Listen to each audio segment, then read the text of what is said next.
지난 시간에 번제단에 대해서 말씀을 살펴보았죠. 자, 그 번제단을 지나서 계속 들어가면 성막을 만나게 됩니다. 성막이 나옵니다. 사실 울타리를 포함해서 그 안에 있는 모든 것을 다 성막이라고 합니다. 하지만 엄밀히 말하자면 바로 이곳을 성막이라고 해야 됩니다. 왜냐하면 정말로 막을 친 곳을 만나게 되기 때문에 그렇습니다. 그래서 성막, 거룩한 천막이라는 뜻이지 않습니까? 드디어 막을 친 곳을 만나게 됩니다. 이 성막은 두 개의 방으로 나뉘어져 있습니다. 잘 아시다시피 하나는 우리가 오늘 살펴볼 성소이고 다른 하나는 다음 주에 살펴볼 지성소입니다. 그래서 이 두 개를 합쳐서 그냥 성소라고 부르게 되죠. 여기서부터는 이 성막부터는 이 성소부터는 일반 백성은 들어갈 수가 없습니다. 제사장만 들어갈 수 있는 공간이 성소입니다. 성막입니다. 지성소를 제외한 나머지 성소의 크기는 길이가 10규빗, 너비가 5규빗, 높이가 5m 정도. 어느 정도 될까요, 그러면? 10규빗이 아니라 길이가 10m. 10m, 환산해서 제가 말씀드려요. 한 규빗을 50으로 생각했을 때 길이가 10m, 너비가 5m, 높이가 5m. 우리 교회보다 조금 길이는 비슷할 것 같고 이 넓이는 조금 좁을 것 같은 그 정도입니다. 성소가. 근데 사실은 당시에 다른 신들이 계시는 신전과 비교하면 엄청나게 초라하고 엄청나게 볼품없는 규모입니다. 생각해 보십시오. 이집트의 그 신전들, 그리스의 그 신전들 어마어마하잖아요. 거기에 비교하면 이 신전은 정말로 작고 좁고 보잘것없고 초라한 규모입니다. 하지만 이 작고 좁지만 이 성소는 말 그대로 거룩한 장소입니다.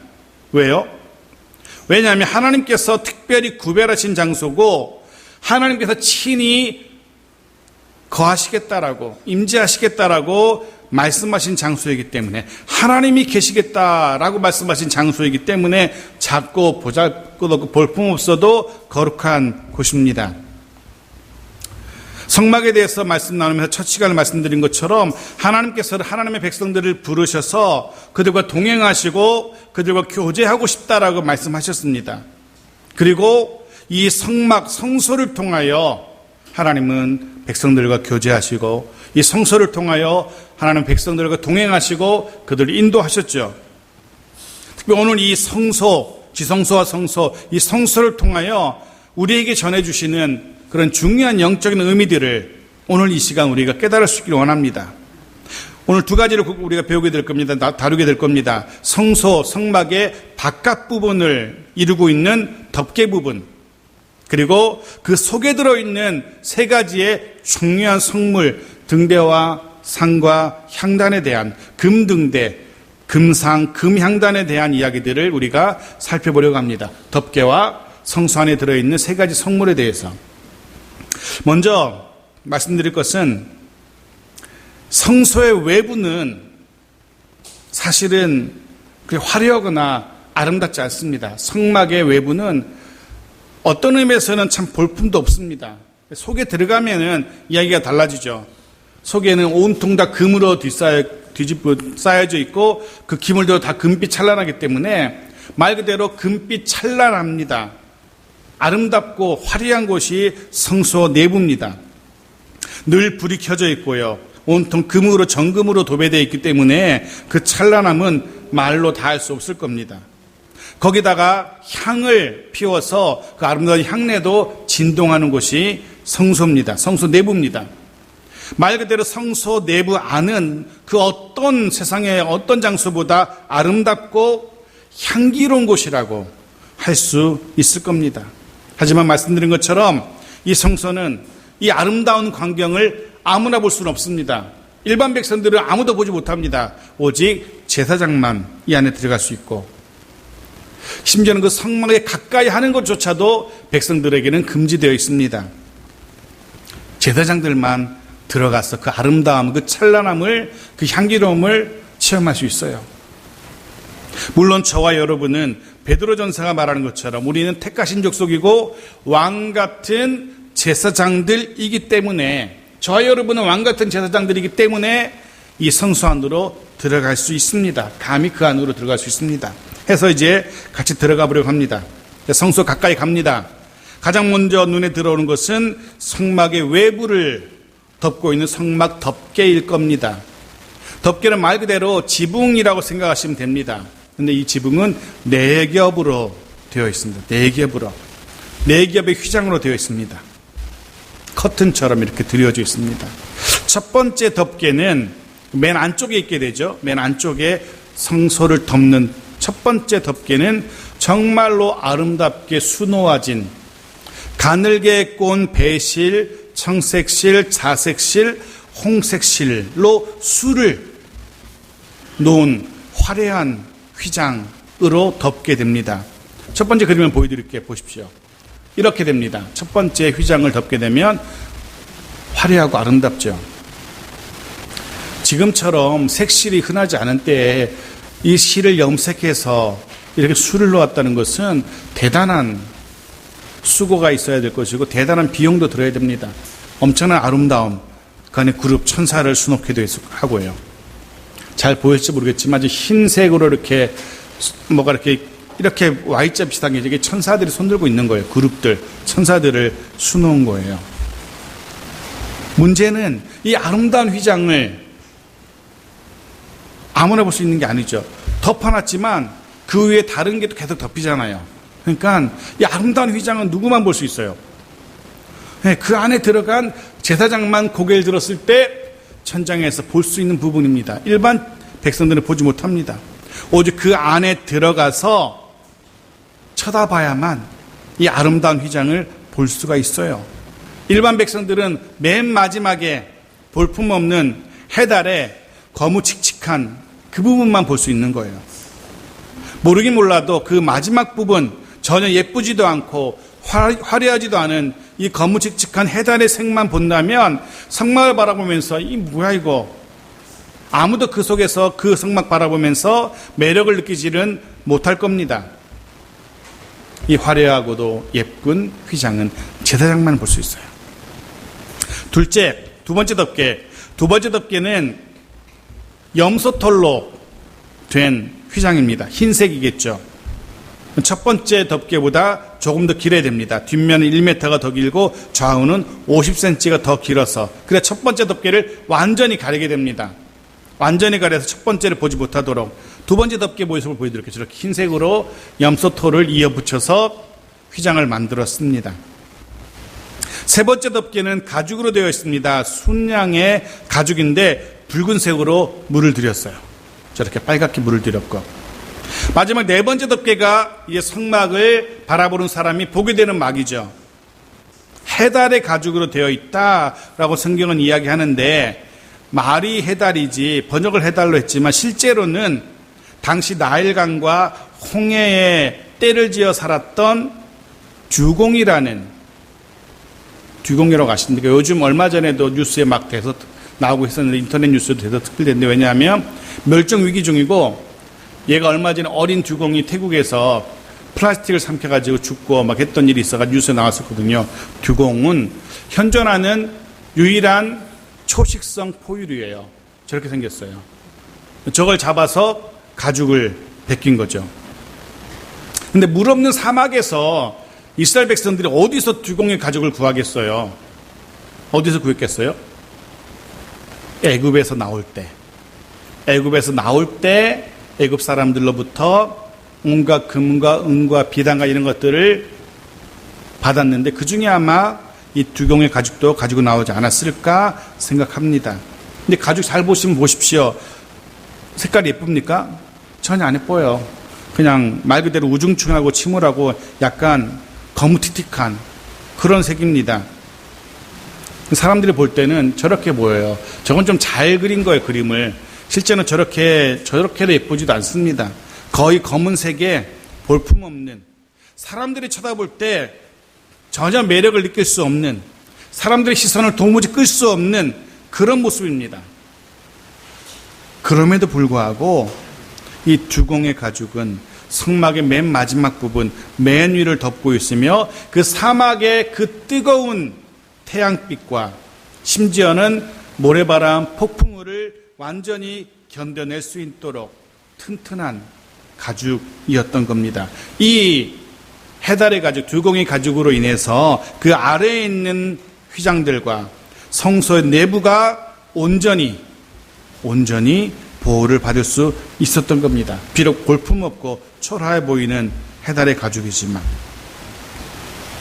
그런 생각을 하게 됩니다. 사람들의 시선을 끄는 데는 실패했지만 그 속에 있는 제사장도 그렇고요, 성물들도 그렇고요, 충분히 보호할 수 있었던 이 가죽을 생각하면서 예수 그리스도를 떠올리게 됩니다. 이사야서 53장 이렇게 말하고 있죠. 같이 읽어볼까요? 시작. 그는 연한 숨같이 갖고 마른 땅에서 나온 줄기 같아서 고운 모양도 없고 풍채도 없음즉 우리의 보기에 흠모할 만한 아름다운 것이 없도다. 그는 멸시를 받아서 사람에게 실어버린 바 되었으며 강고를 많이 겪었으며 질고를 나는 자라 마치 사람들에게 얼굴을 가리우고 보지 않음을 받은 자 같아서 멸시를 당하였고 우리도 그를 위하여 여기 아니하였도다. 네. 실제로 세상 사람들은 예수 그리스도에게서 어떤 매력도 느끼지 못합니다. 사람들의 시선을 끌 만한 화려한 주님도 아닙니다. 사람들의 마음을 사로잡을 만큼 그렇게 매력 있어 보이지도 않습니다. 하지만 주의 백성들에게, 하나님의 사람들에게, 그 품에 들어온 사람들에게 주님은 어떤 존재입니까? 약속하신 대로 끝까지 우리를 버리지 않으시고 돌보시고 함께 하시며 보호하시는 주님이십니다. 세상 사람들의 눈에는 아무런 매력도 없어 보이고 그 어떤 가치도 없어 보이는 것처럼 보이지만 우리에게는 그 어떤 세상 것과도 비교할 수 없는 가장 소중한 모든 것 되시는 분이 우리 주님이십니다. 그 주님으로 인하여 어떤 폭풍도 풍랑도 능히 견뎌낼 수 있고 버텨낼 수 있게 되는 겁니다. 내리쬐는 강렬한 햇빛 속에서도 몰아치는 폭풍우 속에서도 성소 안에 있는 기물들과 그 안에서 일을 하던 제사장을 안전히 보호했던 이 해달의 가죽처럼 그 안에서 평안한 안식을 누릴 수 있었던 제사장들처럼 그래도 예수 안에서 편안한 쉼을 누릴 수 있는 우리 모두가 되어지길 간절히 소원합니다. 또 이 땅의 교회가 또 우리 교회도 그럴 수 있어야 됩니다. 이 안에 들어오면 이 안에서 참된 평안과 쉼을 누릴 수 있는 곳이 이 땅의 모든 교회가 되어야 됩니다. 겉으로 보기에는 보잘것없어 보일 수 있고 겉으로 보이기에는 초라해 보일 수 있습니다. 하지만 그 안에 들어오면 그 안에서 하나님의 은혜를 체험할 수 있게 되어지고 하나님의 돌보심을 체험할 수 있게 되어지고 하는 곳이 교회, 이 땅의 교회가 되어져야 됩니다. 우리 교회가 그러한 교회 되어질 수 있기를 간절히 소원합니다. 그래서 이 안에 들어오면, 성소 안에 들어오면 그 가죽들로 인하여서 보호를 받을 수 있고 평화와 안식을 누릴 수 있게 됩니다. 주님의 날개 그늘 아래에 들어오시면 늘 평안함이 있습니다. 그 안에는 어떤 두려움도 어떤 공포도 없습니다. 우리를 위협하는 대적의 위험도 걱정할 필요가 없습니다. 주님의 날개 그늘 아래에 들어온다면 그것이 그래서 예수 안에 있는 우리들에게 주어진 축복입니다. 그 안에서 참된 평안을 누리는 우리 모두가 되어지고 또 우리 가정과 교회도 주님의 날개 그늘 아래에서 참된 평안을 누릴 수 있게 되어지기를 간절히 소원합니다. 자, 이제 그 성소 안으로 들어가 보겠습니다. 들어갑니다. 가장 먼저 눈길을 끄는 것이 바로 등대입니다. 등대 그림 보여드릴게요. 이렇게 생겼습니다. 다 정금으로 되어 있고요. 그리고 말 그대로 등대는 불을 밝히기 위한 성물입니다. 이 등대는 순금, 불순물이 전혀 섞이지 않은 정금, 약 35kg 정도의 정금으로 만들어졌다고 합니다. 그것도 만들기 쉽게 틀을 만들고 그 안에 금을 녹여서 틀에 부어서 만든 것이 아니라 금 한 덩이를 가져다가 치고 또 쳐서 수백 번, 수천 번을 쳐서 저렇게 만드는 겁니다. 그런데 저 그림은 별로 안 예쁜데 원래는 모형을 보면 꽃받침들이 중간중간 매듭처럼 보이는 게 제가 꽃받침이거든요. 그 꽃술, 이 굉장히 정교하고 화려하게 되어 있어요. 아주 얇고. 어떻게 그걸 망치로 쳐서 저렇게 만들었는지 놀랄 수 있을 만큼 정교하게 만들어져 있어요. 출애굽기 25장 31절 보십시오. 같이 읽죠. 시작. 너는 순금으로 등잔대를 처음 만들 때 그 밑판과 줄기와 잔과 꽃받침과 꽃을 한 덩이로 연결하고, 금 한 덩이 가지고 이렇게 쳐가지고 저렇게 만드는 거예요. 아니, 틀을 만들고 금을 녹여서 부으면 손쉽게 만들 텐데, 나무 같은 거 깎아가지고 이렇게 모양을 만들고 금을 부어 만들면 편할 텐데 왜 그것을 굳이 쳐서 만들게 하셨을까? 물론 모르죠. 하나님께서 그렇게 하라고 하셨기에 그 마음을 우리가 어떻게 알겠어요. 하지만 이 말씀 묵상하면서 개인적으로 그런 생각을 해보게 됩니다. 떠오르는 말씀이 있었어요. 고린도전서 9장 27절 말씀이었어요. 같이 한번 읽어볼까요? 시작. 내가 내 몸을 쳐 복종하게 함은 내가 남에게 전파된 후에 자신이 도리어 버림을 당할까 두려워함이로다. 여기 내 몸을 치다라는 것과 같은 단어거든요. 정금을 쳐서 그 정교한 등대를 만들어 하셨던 것처럼 하나님은 오늘 저와 여러분에게 이제는 정금이 아니라 우리를 쳐서 우리를 정교하게 만들기를 원하십니다. 손쉽게도 하실 수 있을 거예요. 틀에 부어 넣는 것처럼 해서 다 똑같이 그렇게 하실 수도 있겠지만 하나님은 그렇게 원하지 않으시는 것 같아요. 스스로가 자신을 치고 또 쳐서 빛나는 신앙인으로 만들기 원하시는 것 같습니다. 신앙생활을 쉽게만 생각해서는 안 된다는 생각을 다시 한번 하게 됩니다. 정말 하나님의 인도하심과 하나님의 은혜와 하나님의 복을 누리기를 원한다면 자신을 말씀의 망치로 치고 또 쳐서 말씀 앞에 복종하는 훈련이 되어져야 한다는 사실을 깨닫게 되었습니다. 그런 훈련하지 않고 자신을 쳐서 다져가는 그런 과정 없이 그저 하나님의 인도하심만 바라고 그저 하나님의 은혜와 복만 바라니까 하나님 모시도 얼마나 답답하시고 얼마나 한심하겠어요. 하나님이 원하시는 것은 나를 말씀의 망치로 치고 또 쳐서 빛나는 등대가 되기 원하시는 건데, 그럴 때에 그렇게 등대가 준비될 때 거기 불을 붙이시든지 환하게 하시든지 할 텐데 그런 작업도 없이 그저 은혜만 그저 복만 달라고 하니까, 그러기에 우리는 먼저 자신을 쳐서, 가정도 마찬가지고 교회도 마찬가지인 것 같습니다. 저도 마찬가지고 여러분도 마찬가지고, 교회가 여러분이 정말로 아름다운 빛을 발하기 원하신다면 마찬가지로 자신을 치는 그런 훈련이 있어야 될 겁니다. 너무 쉽게 생각해서는 안 될 것 같아요. 이 등대는 7개의 잔으로 이루어져 있어요. 7개의 잔들은 각각 가지로 연결해서 큰 가지 하나 연결되어 있고요. 7개의 잔이라는 것에 집중할 필요가 있는데요. 아시는 것처럼 7이라는 숫자는 완전수죠. 완전수. 앞으로 가서 등대 한 번 더 보여주실래요? 앞으로 가서. 네, 저렇게. 가운데에 큰 줄기가 하나 있고 그 가운데에서 3개씩 좌우로 뻗어나와서 7개의 잔으로, 7개의, 맨 끝에 좀 잘려서 안 보이는데 여기는 보이는군요. 저렇게 맨 끝에가 잔으로 되어 있어요. 거기에 불을 피울 수 있도록. 자, 7이라는 숫자는 완전수입니다. 게다가 등잔은 그 불과 빛을 발하잖아요. 등잔의 이 불과 빛은 여호와 하나님의 임재를 상징합니다. 합치면 어떻게 됩니까? 완전하신 하나님의 임재와 완전하신 하나님의 인도하심을 상징하는 성물이 바로 이 금등대입니다. 하나님의 임재, 완전하신 하나님의 임재, 완전하신 하나님의 도움을 상징합니다. 해서 지금도 이스라엘은 이 금등대를 이제 메노라라고 부르는데요. 이스라엘을 대표하는 문양입니다. 이스라엘의 국장에 들어갑니다. 국장은 그 나라를 상징하는 대표하는 문양입니다. 우리나라 문양은 뭔지 아십니까? 우리나라는 무궁화예요.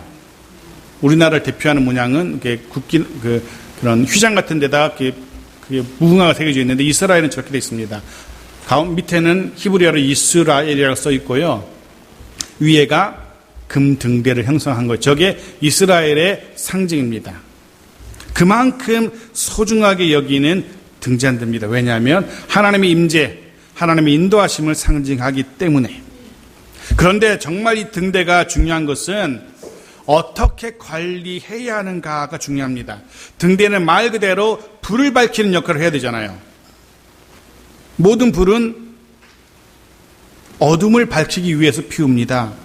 환한 곳이라면 굳이 불을 피울 이유가 없죠. 어둡기 때문에 불을 피웁니다. 보통은 어두울 때는 불을 켜고요. 환할 때는 어떻게 합니까? 불을 끄게 되죠. 그게 정상적이죠. 자, 그렇다면 질문을 드립니다. 성소 안에 있는 이 등대는 언제 불을 켜고 언제 불을 끌까요? 말씀드린 것처럼 어두울 때는 불을 킬 것이고 환해지면은 불을 끌 거예요. 그죠? 그러면 성소 안에 있는 등대의 불은 언제 켜고 언제 끄겠습니까?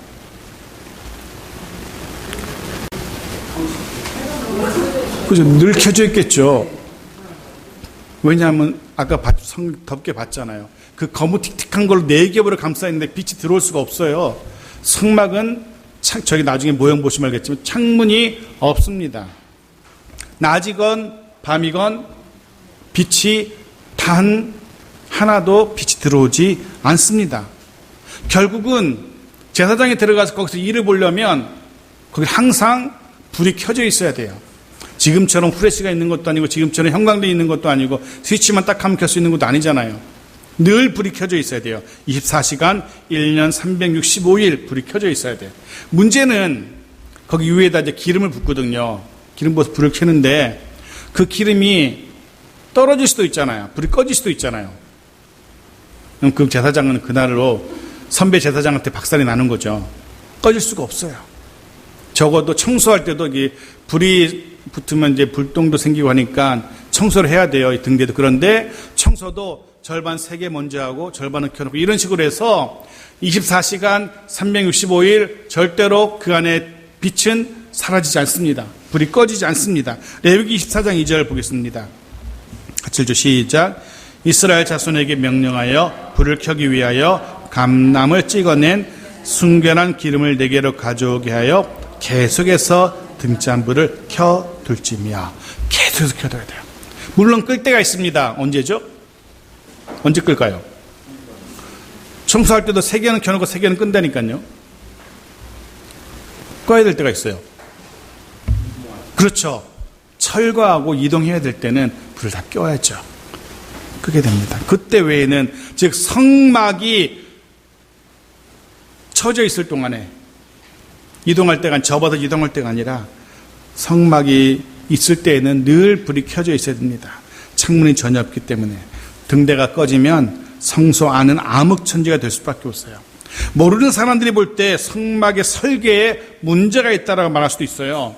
창문만 뒀어도 빛이 들어오면 좋았을 텐데 하지만 성막의 설계는 말 그대로 완전했고 완벽했습니다. 하나님이 하신 설계이기 때문에 하나님께서 일부러 빛이 밖에서 들어오지 못하게 설계하셨던 겁니다. 오직 무엇만 빛나도록 등대의 불빛만 빛나도록 성소 안의 유일한 빛은 등대의 불빛뿐이었습니다. 그래서 이 등대의 불은 꺼져서는 안 됩니다. 등대의 불빛이 성소 전체를 밝히는 유일한 수단이었어요. 생각해보면 정리해보면 하나님은 이 성소의 이 등대를 통해서 우리에게 무엇을 말씀하시는지 하나님의 임재 안에서 그 말씀의 빛 안에서 살 것을 우리에게 요구하고 계신 겁니다. 다른 빛으로는 예수 그리스도를 알 수도 없습니다. 오직 말씀의 빛으로만 주님을 발견할 수 있고요. 또한 성막 안에 있었던 제사장들이 이 등대의 불빛에 의지해서만 한 걸음 한 걸음 옮길 수 있었던 것처럼 다른 빛이 없으니까 오직 이 불빛에만 의지해야 돼요. 그렇게 한 걸음 한 걸음 일을 보았던 것처럼 우리들 역시 하나님의 말씀의 빛으로만 걸어가라고 말씀하시는 하나님의 음성을 깨달을 수 있기를 원합니다. 하나님의 말씀은 우리를 안내하는 유일한 빛입니다. 우리의 생활과 행동에 있어서 완벽한 안내서입니다. 그 말씀의 빛을 따라서만 살아갈 수 있는 우리 모두가 되어지길 간절히 소원합니다. 제사장들은 이 등대에 불이 꺼지지 않도록 늘 조심해야 했습니다. 늘 순결한 감람나무를 준비해서 부어야 되고, 기름이 탐에서 나오는 불똥도 금으로 만든 불집게에 꺼내서 불똥 그릇에 담아서 버려야 되고, 늘 불을 밝히기 위해서 날마다 많은 손길과 많은 수고가 필요했습니다. 불을 밝히기 위해서. 마찬가지일 겁니다. 우리의 신앙을 건강하게 유지하기 위해서, 우리의 신앙을 밝게 빛나게 하기 위해서 우리도 수고와 노력과 시간과 물질이 필요합니다. 기억하십시오. 쉽게, 아까도 말씀드렸지만 쉽게 흔히 하는 말로 그냥 날로 드시려고 신앙생활 그렇게 편하게 생각하시면 안 됩니다. 사실 개인적으로 고백드리자면 저 개인적으로 나태해지지 않으려고 애를 씁니다. 주중에도 어느 분 만나면서 약속을 잡으면서 제가 퇴근하고 갈게요 라고 말씀을 드렸더니만 나중에 무슨 일하냐고, 아르바이트 하냐고, 웬 퇴근이냐고. 그래서 아니 교회에서 이제 시간 나름대로 정해놓고 퇴근 시간이라 해서 온다고 했더니만 이해를 못 하시더라고요. 무슨 퇴근이냐, 그냥 오면 되는 거지 아무 때나. 근데 나름대로 그렇게 게을러지지 않도록, 풀어지지 않으려고 나름대로 애를 씁니다. 새벽 기도회도 그 중에 하나일 겁니다. 사실 아시는 것처럼 우리 교회 성도님들 거의 못 나오시잖아요. 때로는 이제 무슨 다 하나님의 백성이긴 하지만 다른 교회 교인들 이렇게 한두 명 앉아 계시고 이렇게 하려고 그러면 때로는 그런 생각 들어요. 내가 이러려고 새벽잠을 깨우고 나왔나. 그런데 그런 생각도 하게 됩니다. 그래서 주변에 있는 선배 목사님들이 좀 쉬어라. 뭐 네 교회 교인도 없다면서 그럴 때는 좀 쉬어 그냥. 주변에 새벽 예배 안 하시는 분들이 또 그렇게 말씀하셔요. 목사님 그냥 쉬어도 됩니다 그냥. 그런데 그런 생각을 합니다. 그마저도 안 하면 제 영성이 풀어지지 않을까. 제 영성을 위해서 새벽 기도 시간을 계속 가지고 있습니다. 또 그래야지 여러모로 부족한 저를 하나님께서 그래도 기특하게 생각하지 않을까라는 생각을 하기 때문에 그래요. 여러분의 신앙도 나태해지지 않도록 할 수 있는 최선을 다해야 됩니다. 여러분의 신앙 꺼지지 않도록. 적어도 주일의 예배만큼은 지키기 위해서 애를 쓸 수 있는 그런 수고들이 있어야 될 겁니다. 자, 두 번째 성물은 금상입니다. 같이 읽어볼까요? 출애굽기 25장입니다. 같이 읽죠. 시작. 너는 조각목으로 상을 만들되 길이는 2규빗, 너비는 1규빗, 높이는 1규빗 반이 되게 하고 순금으로 싸고 주위에 금테를 두르고. 자, 나무로 만들어서 금으로 쌌어요. 이 상은 떡상으로 불리기도 해요. 왜냐하면 떡을 올려놓기 때문에 그래요. 이 떡상으로 불리기도 하는 이 금상을 통해서 하나님은 하나님의 백성들이 먹어야 할 양식이 무엇인지를 오늘 우리에게 말씀하십니다. 이 규빗을 우리로 환산하면 가로 1m, 세로 50cm, 높이는 1m 50 정도 되는 나지막한 말 그대로 상입니다.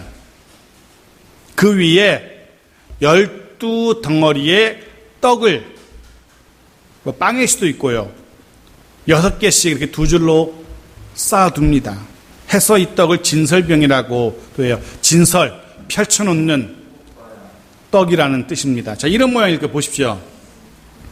이전까지는 이런 떡상으로 다들 이해를 했어요. 그런데 이제 학자들이 의문을 표시한 게 저렇게 떡을 좀 다 식혀서 가져오는 것도 아니잖아요. 잘 만들어가지고 떡을 다 빚어가지고 따끈따끈할 때 하나님께 제일 맛있을 때, 보기 좋을 때 드려야 될 거 아니에요. 하나님께 올려드리는데 뭐 다 식고 곰팡이 나고 이런 거 아니잖아요. 그래서 가장 따끈따끈하고 맛있고 보기 좋을 때 떡을 다 지파별로 하나씩 만들어 와요. 각 지파가. 그래서 차곡차곡 쌓아요. 그러면 저게 어떻게 될까요? 나중 가면 말 그대로 떡이 되죠. 하나로 다 들러붙을 거예요. 그러지 않겠어요? 위에 눌려서. 그래서 학자들이 생각한 게 이런 모양은 아니었을 거다. 그래서 생각하면 이런 모양입니다. 보십시오. 저렇게 칸칸이 각 지파가 자신들을 상징하는 떡을 매일같이 만들어 옵니다. 그걸 이제 제사장이 드리고 제사장은 그것을 옮겨다 떡상에 올려놔요. 이렇게 각각의 지파를 상징하는 칸에다가 차곡차곡 잘 넣었을 겁니다. 이렇게 해서 하나님께 올려드립니다. 무슨 어떤 모양인지 모르겠지만 이 금상이, 떡상이 중요한 이유는 그 위에 드려진 바로 이 떡 때문에 중요한 겁니다. 상 자체가 중요한 게 아니고 드려진 떡이 중요한 거예요. 말씀드린 것처럼 12개의 떡은 이스라엘 12지파를 상징합니다. 제사장의 가슴에 흉패에도 12보석이 있었잖아요. 그 12보석은 각 지파를 상징한다고 말씀드렸잖아요. 이 떡도 각 지파별로 만들어 옵니다. 그리고 제사장에게 드리게 되죠. 이 떡은 지파를 상징하는 겁니다. 이스라엘 12지파를 상징합니다. 그것도 매 안식일마다 새로운 떡으로 바꿔놔요. 매 안식일마다. 무슨 의미일까요?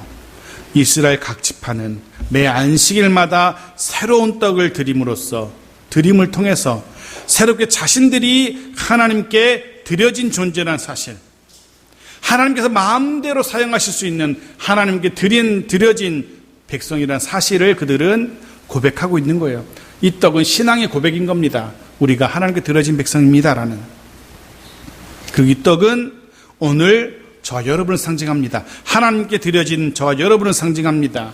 떡이 항상 금상 위에 하나님께 드려져 있었던 것처럼 우리 역시 항상 하나님 앞에, 하나님 손에 드려진 존재란 사실을 꼭 기억하시길 바랍니다.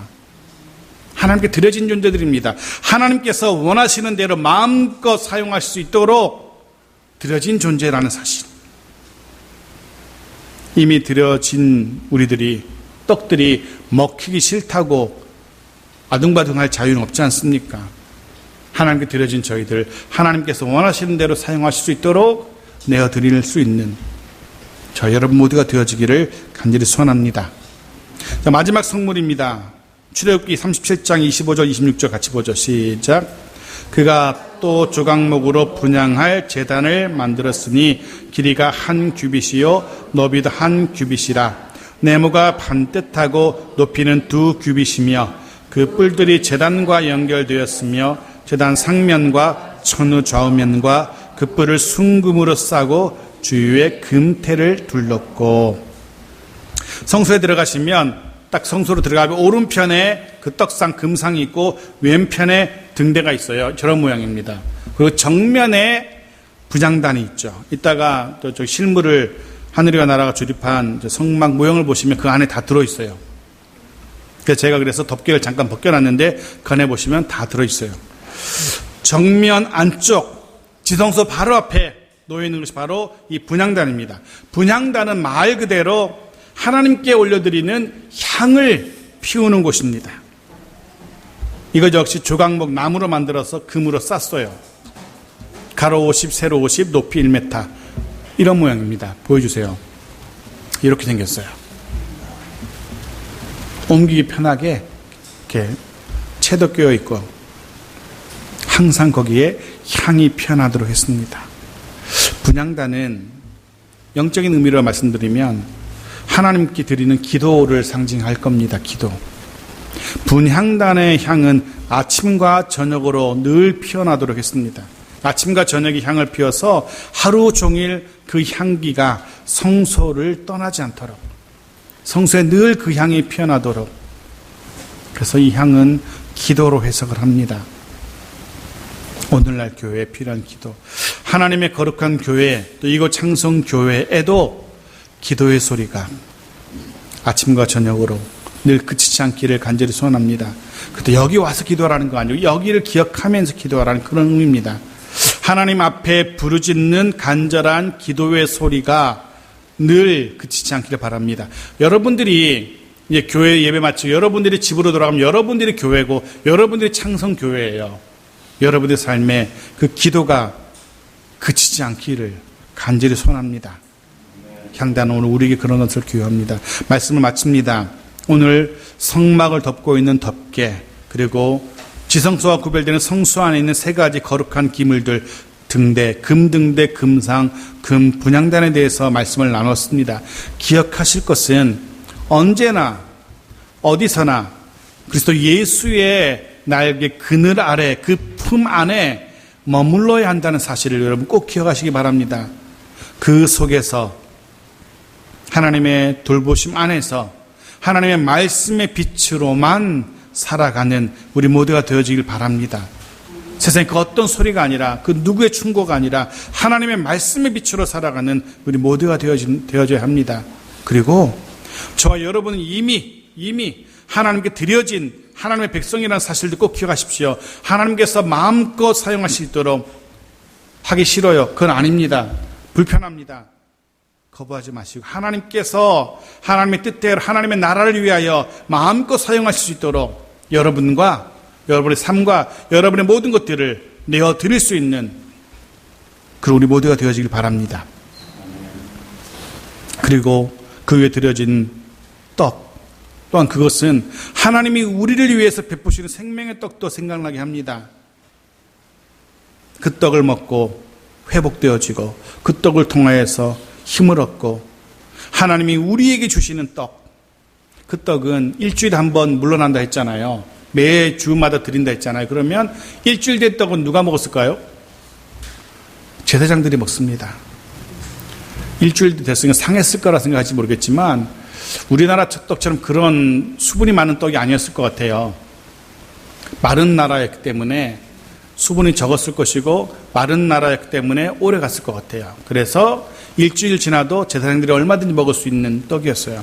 제사장들이 그 떡을 먹고 힘을 얻고 그 떡을 먹고 육체로 강건하게 했었거든요. 그렇습니다. 이 떡은 하나님께 드려진 떡이면서 동시에 제사장들의 육신의 강건함을 위해서 드려진 떡이기도 했어요. 그래서 이 떡은 우리에게 주어진 생명의 떡이신 주님을 생각나게 합니다. 그 주님으로 인하여 날마다 새로워지고 회복되어지고 건강을 유지할 수 있는 우리 모두가 되어지길 바랍니다. 그리고 무엇보다 날마다 기도하는 삶을 통해서 하나님께 아름다운 향기로 드려지는 우리 모두가 되어지기를 주의 이름으로 축원합니다. 아멘.